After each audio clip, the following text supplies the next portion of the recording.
Israel पर शनिवार सुबह गाजा पट्टी से आतंकी संगठन हमास के अचानक हुए हमलों ने पूरी दुनिया को हिलाकर रख दिया।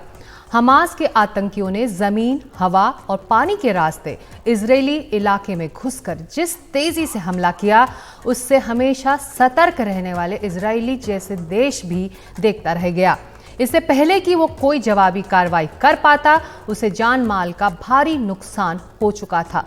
इस हमले में इजराइल का डिफेंस सिस्टम आयरन डोम भी काफी हद तक नाकाम साबित हुआ। हमास के आतंकियों के हमले में मरने वाले इजरायली नागरिकों और सुरक्षा बलों की तादाद 600 के पार चली गई है। करीब 1800 लोग घायल हुए हैं। हमास आतंकी कई इजरायली लोगों को बंधक बनाकर गाजा पट्टी में भी ले गए, जो कि एक बंधक संकट बनने जा रहा है। ये इजराइल पर बीते कई दशक में हुआ सबसे बड़ा हमला है। इस हमले के तुरंत बाद इजराइल ने गाजा पट्टी में हमास के खिलाफ युद्ध का ऐलान कर दिया।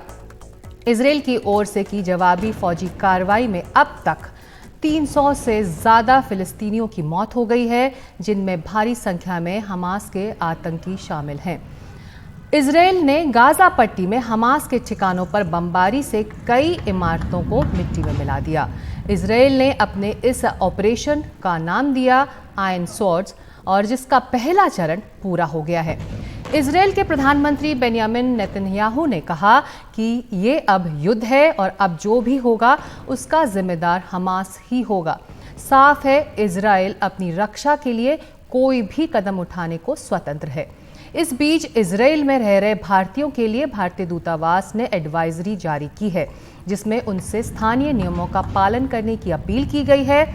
साथ भी किसी आपात स्थिति में 00972352264748 पर कॉल करने को भी कहा गया है। साथ ही cons1.telaviv@mea.gov.in पर मेल भी वो कर सकते हैं।